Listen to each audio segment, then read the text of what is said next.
الله الرحمن الرحيم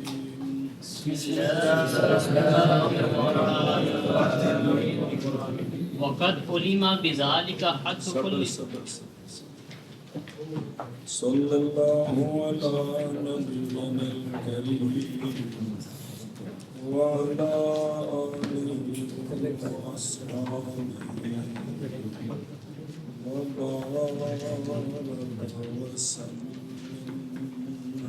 ایک سوال ہے، اس کا جواب. سوال یہ ہے لِأَنَّهَا کی ضمیر کا مرجع ہے کلمہ. انہا کی ضمیر کا مرجع ہے کلمہ، اور ان تدلہ جو ہے نا وہ ہے انا کی خبر. ہا ضمیر اسم ہے انا کا، اور آگے اما ان تدلہ الاخری یہ کیا ہے؟ انا کی خبر ہے. تو حروف مشبہ بالفعل کس پر داخل ہوتے ہیں؟ جملے اسمیہ کی مبتدا کو نصب کے خبر کو رفع. سمجھیے گا یہاں اسم کون ہے؟ ہا ضمیر، جس کا مرجع کون ہے؟ کلمہ. خبر کون ہے آگے؟ انت. اما نال انت دلما طرف تردید ہے کی ہے انت دلہ. اور یہ مسئلہ آپ کو پتہ ہے کہ حروف مصدریہ جب فعل پر آتے ہیں تو ان کو مصدر کی تعویل میں کر دیتے ہیں، ان کو مصدر کی تعویل کرتے ہیں. اب تدلہ کی اگر مصدر کی تعویل کریں تو وچ یا ضمیر کو نکال کر کیا کرنا ہے؟ فعل کی اضافت کرنی ہے ضمیر مصدر کی فعل کی طرف. تو وہ مصدر مرفوع ضمیر مرفوع اس کو مجرور بنائیں گے. تو ان تدلہ کی تعویل مصدر کیا ہے؟ دلالتھا. کیا دلالتھا؟ تو سمجھ آ رہی کہ کوئی نہیں؟ یہ گلاں جڑی پیچھے پڑھیاں نے جی. اب ان تدلہ کی تعویل مصدر کیا ہوگی؟ دلالتھا. عبارت بن گئی لِأَنَّ الْكَلِمَةَ إِمَّا دَلَالَتُهَا. کیا عبارت بن گئی؟ لِأَنَّ الْكَلِمَةَ دلالتھا. او اما بچ بول دے چک نہیں پڑھتا.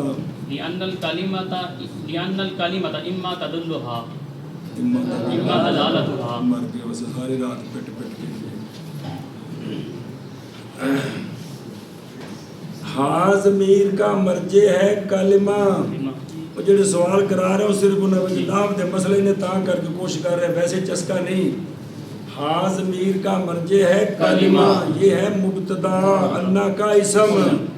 ان تدلہ اس کی خبر ہے، اور ان تدلہ فعل ہے جس پر ان مصدریہ ہے.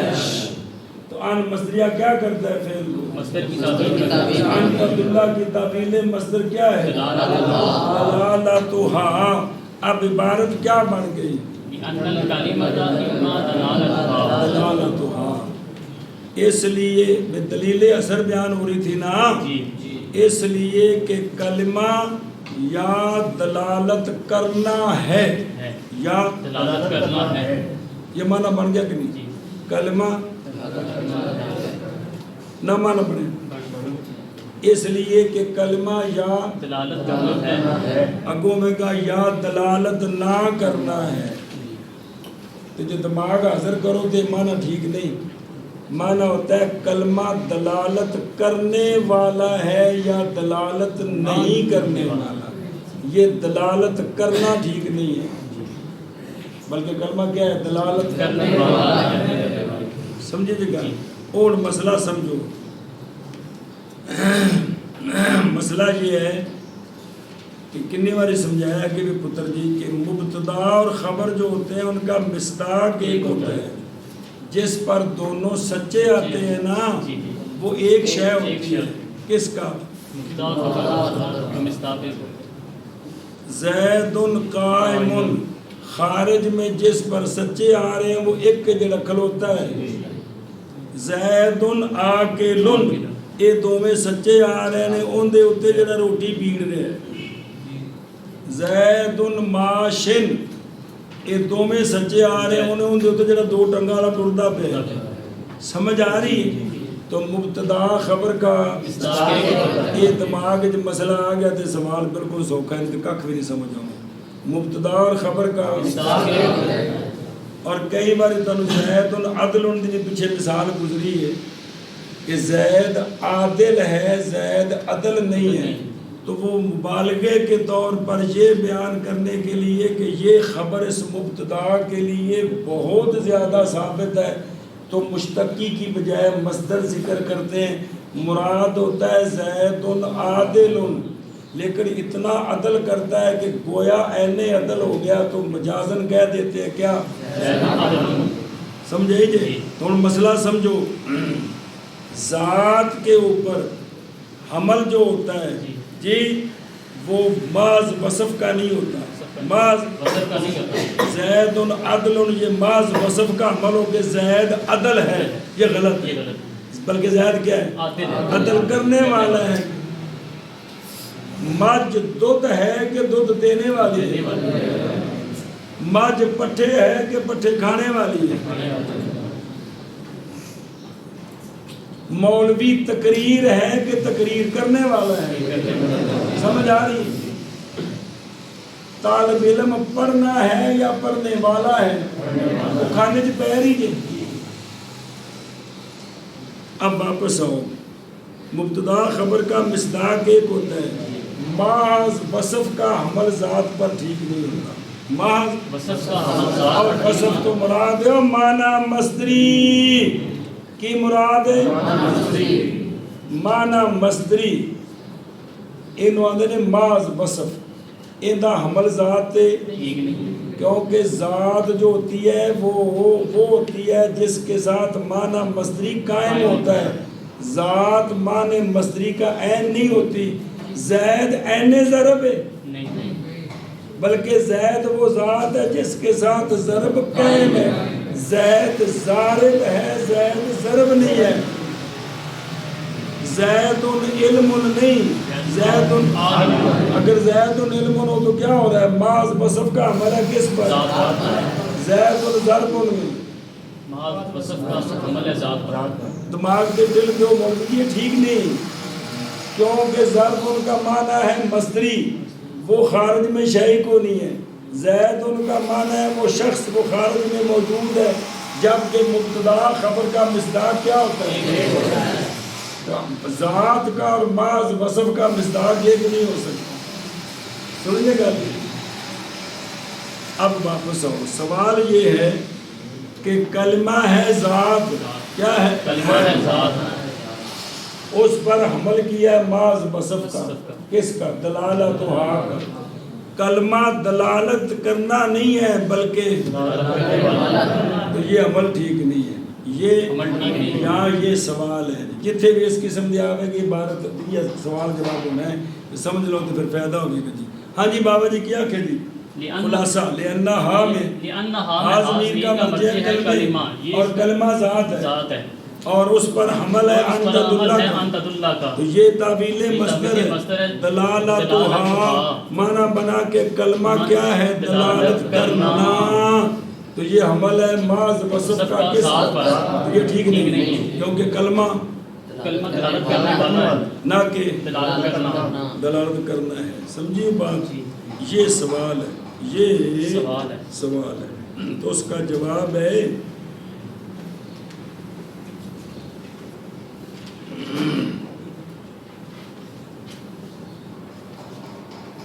جواب اس کلام میں مضاف محذوف ہے، اس کلام میں مضاف محذوف ہے، کیا کہ جواب کیا ہے، جواب یہ کہ اس کلام میں مضاف محذوف ہے، یا اسم کی جانب مضاف محذوف ہے یا خبر کی جانب محذوف ہے، یا اسم کی جانب مضاف محذوف ہے یا خبر کی جانب مضاف محذوف ہے، وہ سن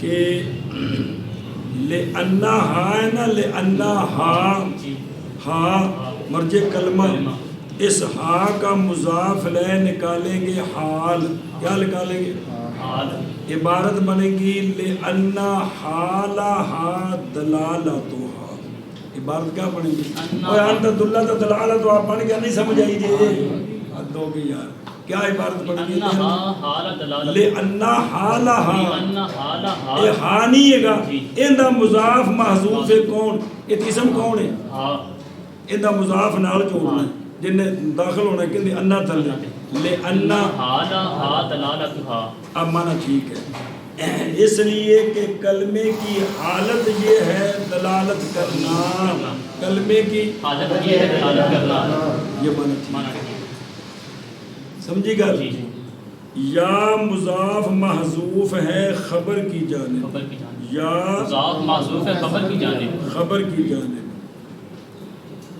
کہ دلالت ہے نا، دلالت اس کا مضاف محذوف ہے ذات، اس کا مضاف معذوف ہے ذات، تو جب بھی مصدر کے اوپر ذات لگا دیں تو وہ مشتقی کے حکم میں ہو جاتا ہے، اور ذات ذو ذائقو کر لے، اب عبارت بنے گی لے انا ذات و دلالت، اس لیے کہ کلمہ ذات دلالت ہے، معنی دلالت کرنے والا ہے، دلالت علیحدہ ٹھیک ہو کیا کہہ دی جواب، جواب یہ ہے کہ یا مضاف محذوف ہے، یا اسم کی جانب یا خبر کی جانب، اسم کی جانب محذوف ہو تو وہ ہے حال، عبارت بنے گی دلالتھا، اس لیے کہ کلمے کی حالت کیا ہے دلالت کرنا، تو حالت بھی صفت ہے دلالت بھی صفت ہے، تو صفت کا صفت پر عمل ہو رہا ہے، تو یہ ٹھیک ہے جی، کہ حالت ذات ہے، حالت صفت ہے نا جی، یا خبر یا مضاف محذوف ہے خبر کی جانب، وہ ہے ذات، ذات و دلالتھا، مانا بنا اس لیے کہ کلمہ ذات دلالت ہے، ذات دلالت کا مطلب ہے دلالت کرنے والا ہے، تو اب بھی ٹھیک، اب ذات مال وصف کا عمل ہے کس پر؟ ذات پر، صرف وصف کا عمل نہیں بلکہ ذات مال وصف کا عمل ہے، ذات قائم ذات مال وصف ہے، اکثر جو عمل ہوتے ہیں یا جامد کا عمل ہوتا ہے جامد پر، یا ذات مال وصف کا عمل ہوتا ہے ذات پر، اگر وہ مشتقی ہو تو، کیونکہ ہر مشتقی جو ہے اس میں مصدری معنی بھی ہوتا ہے، ضارب ان کا معنی کیا ہے؟ وہ ذات جس کے ساتھ، تو یہ ذات مال وصف پر دلالت کرتے ہیں، کون؟ سارے مشتقی، او پنج یہ سارے کس پر دلالت کرتے ہیں؟ ذات مال وصف پر دلالت کرتے ہیں مشتقی، سنیں گا؟ دوسرا جواب یہ ہے کہ آپ نے پڑھی یہ بات کہ مصدر جو ہوتی ہے، مصدر اس کا استعمال تین طرح ہوتا ہے، یا مصدری معنی میں، یا مبنی للفاعل، یا مبنی للمفعول، کہ مصدر بول کر مراد فاعل والا معنی، یا مصدر بول کر مراد، تو دوسرا جواب یہ ہے کہ یہاں جو مصدر ہے نا دلالت، یہ مبنی للفاعل ہے، مبنی للفاعل بمعنی دال، اب معنی بنا اس لیے کہ کلمہ دلالت کرنے والا ہے، تو بالکل ٹھیک ہے ہاں جی۔ دوسرا جواب یہ کہ مصدر یا مصدری معنی میں استعمال ہوتی ہے، یا مبنی للفاعل کے معنی میں، یا مبنی للمفعول کے معنی میں، اور یہ معنی نہیں مصدر مبنی للفاعل ہوتی ہے یعنی اس سے فاعل والا معنی لیتے ہیں، یا مصدر مبنی للمفعول ہوتی ہے یعنی مفعول والا معنی لیتے ہیں، یہ نہیں اگلا مبنی للفاعل کے معنی نہیں ہوتی ہے جی۔ یہاں جو ہے یہ مصدر ہے نا دلالت، یہ بمعنی فاعل ہے، یعنی دالتھا کہ کلمہ دلالت کرنے والا ہے، کلمہ دلالت کرنے والا، اے شاباش۔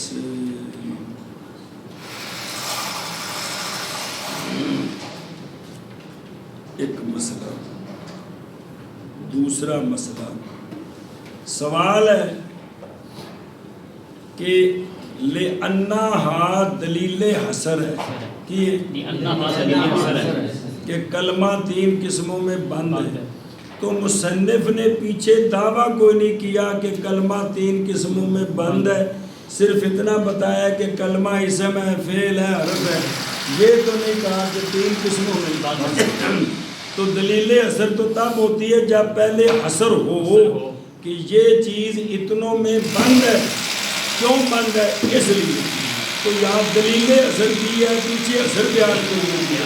ہاں جی، سوال یہ کہ لِأَنَّهَا یہ دلیل حصر ہے، بھئی اثر اتنے دلیل دیتی ہے نا کلمہ تنہ قسمہ کیوں باندھے اور مصنف علیہ الرحمہ نے پہلے کوئی دلیل نہیں کی نا دلیل حسر نہیں، یہ تو دلیل حسر ہے، پہلے حسر نہیں بیان کیا، پہلے کو دعویٰ کیتا ہے کہ کلمہ اسم اور فعل حرف میں بند ہے، نہیں مصنف علیہ الرحمہ نے پہلے حسر بیان نہیں کیا، صرف 3 قسمیں گنی ہیں، حسر بیان نہیں کیا، تو دلیل حسر کس پر کی نہیں سمجھے بھئی مصنف نے بیان کیا ہے کہ کلمہ کیا ہے 3 قسم، بس چپ کر گئے، آگے دلیل حسر ہے لئنہ اس لیے کہ دلیل حسر ہوتی ہے کہ پہلے حسر کا دعویٰ کریں کہ جناب اس کی صرف 4 ہی قسمیں ہیں، یہ دعویٰ حسر ہے، اب اس پر دلیل ہے اس لیے کہ تو مصنف نے تو پیچھے کوئی نہیں کہا کہ کلمہ بند ہے کس میں، یہ کہا ہے تو دلیل کس پر، اس کا جواب سمجھا رہی ہوں اے سوالی،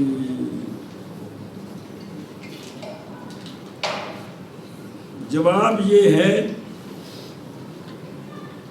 کہ یہ قانون ہے السکوت، یہ اصول فقہ میں جاوے گا، السکوت فی مارد البیان بیان، السکوت فی مارد البیان بیان، مارد عرض یارد، کہ بولنے کی جگہ میں چپ کر جانا گویا کہ بولنا ہوتا ہے، السکوت فی مارد البیان بیان، کہ السکوت فی مارد البیان بیان، کہ بولنے کی جگہ کیا کرنا ہوتا ہے، یہ بولنا ہوتا ہے، تو جب مصنف علیہ الرحمہ 3 قسمیں بیان کر کے چپ کر گئے ہیں تو چپ کرنا یہ بیان ہے کہ کلمہ ان 3 میں بند ہے، کلمہ ان 3 میں بند ہے، لہذا اس پر دلیل دینی ٹھیک ہے، ہاں جی کیا کہ جواب یہ قانون ہے کہ السکوت فی مارد البیان بیان، کہ بولنے کی جگہ میں چپ کرنا یہ بولنا ہے، یہ بولنا ہے۔ جب مصنف علیہ الرحمہ نے 3 قسمیں بیان کی اور اس کے بعد چپ کر گئے تو اب یہ چپ کرنا یہ بیان ہے کہ جب میں 3 بیان کر کے چپ کر گیا ہوں تو سمجھ لو کہ کلمہ ان 3 میں بند ہے، لہذا اس پر یہ دلیل ہے، اس پر دلیل ہے، دور سے اور بھی بڑے مزید بھی بڑے۔ اگلا مسئلہ جنہوں ہوں پڑی بھی عبارت توجہ فرمائیں،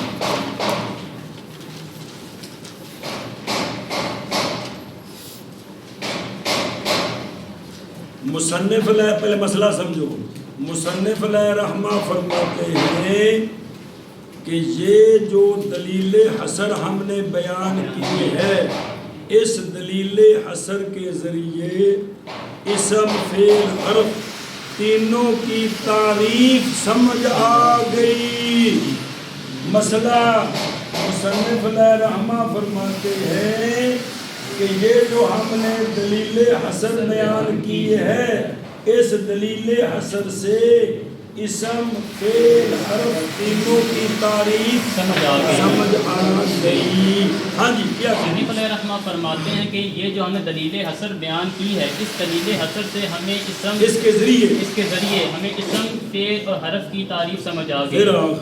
مصنف علیہ الرحمہ فرماتے ہیں یہ جو ہم نے دلیل حسر بیان کی ہے، اس کے ذریعے ہر ایک کی ہمیں تعریف سمجھ آ گئی، ہر ایک کی تعریف سمجھ آ گئی، سمجھی گل، ہر ایک کی ہمیں تعریف سمجھ آ گئی۔ وہ کس طرح سمجھ آئی؟ وہ یوں سمجھ آئی کہ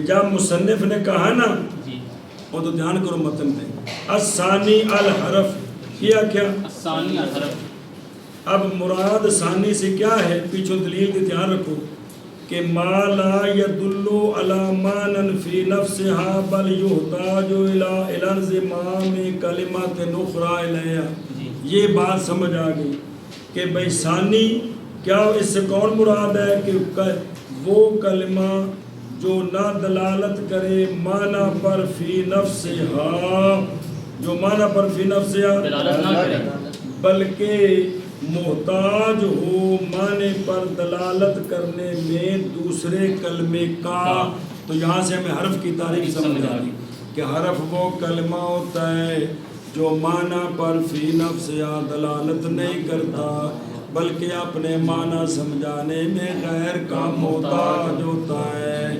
یہ سمجھ آئی کہ نہیں؟ کہ کیا کہ الثانی الحرف او بین سطور بھی لکھا اللہ تی لا تدل علی معنی فی نفسها. یہاں سے حرف کی تعریف سمجھ آئی. کیوں کیا سمجھ آئی کہ جب کہا ہے نا یا دلالت کرے گا معنی فی نفسها پر اولا، اولا کا مطلب کیا ہے؟ یا نہیں دلالت کرے گا معنی فی نفسها پر، بلکہ دلالت کرنے میں کیا ہوگا؟ غیر کا محتاج ہوگا. یہی حرف ہوتا ہے. اب ہمیں حرف کی تعریف سمجھ آ گئی کہ نہیں؟ کیا کہ حرف کلمہ ہے، حرف وہ کلمہ ہوتا ہے جو دلالت جو اپنے معنی پر دلالت کرنے میں یا جو معنی پر فی نفس دلالت نہیں کرتا بلکہ دلالت کرنے میں غیر کا محتاج ہوتا ہے. یہی حرف کی تعریف ہے، یہی حرف کی تعریف ہے. ایسا سمجھ آ گئی. اسی طرح جب مصنف نے کہا کہ بل اولو، کیا کہ بل اولو آکے نا، تو بل اول سے کیا مراد ہے کہ یا کلمہ دلالت کرتا ہے معنی پر فی نفسها، پھر آگے یا یہ کہ مقترن ہوگا ازمنہ ثلاثہ کے ساتھ یا مقترن نہیں ہوگا. اب سمجھ آ گیا نا کہ کلمہ دلالت کرے معنی پر فی نفسها اور وہ معنی مقترن ہو زمانے کے ساتھ، تو یہ کلمہ کیا ہے؟ فعل کی تعریف سمجھ آ گئی کہ نہ سمجھ آئی؟ اور ایویں ٹھوکی جا رہا، غور کرو. اے جڑا کیا بل اول کیے میں دلالت کرتا، میری زیارت نہ کر، دلالت کرے معنی پر فی نفسها پھر وہ معنی مقترن بھی ہو. یہ کیا ہے؟ یہ فعل ہے. یہ فعل سمجھ آئیے؟ یہ کیا ہے؟ فعل. اگوں آکیا اولا کی مطلب کہ دلالت کرے معنی پر فی نفسها لیکن وہ معنی مقترن نہ ہو. تو یہ تعریف سمجھ آئے گی نہیں؟ تو دلیل اثر سے یوں تعریف تینوں کی سمجھ آ گئی. غور کرو نا دلیل اثر کہ کلمہ یا تو دلالت کرے گا معنی پر فی نفسها یا دلالت نہیں کرے گا. یہ دلالت نہیں کرے گا معنی پر فی نفسها بلکہ غیر کا محتاج ہوگا. یہ کس کی تعریف؟ حرف کی تعریف سمجھ آ گئی. اول کو کہ دلالت کرے معنی پر فی نفسها پھر وہ معنی مقترن ہے. تو یہ کیا ہے؟ یہ فعل کی تعریف کیا ہے؟ یہی ہے کہ اور کوئی ہے؟ کہ فعل وہ کلمہ ہے جو معنی پر دلالت کرے فی نفسها اور وہ معنی زمانے کے ساتھ مقترن ہو. اور الثانی الاسم، کیا مطلب الثانی؟ کہ کلمہ معنی پر دلالت کرے اور وہ معنی مقترن نہ ہو. یہ کیا ہے؟ یہ ہے نا. تو یہ تینوں تعریفیں سمجھ آ گئی کہ کوئی نہیں؟ جی. اور تحقیق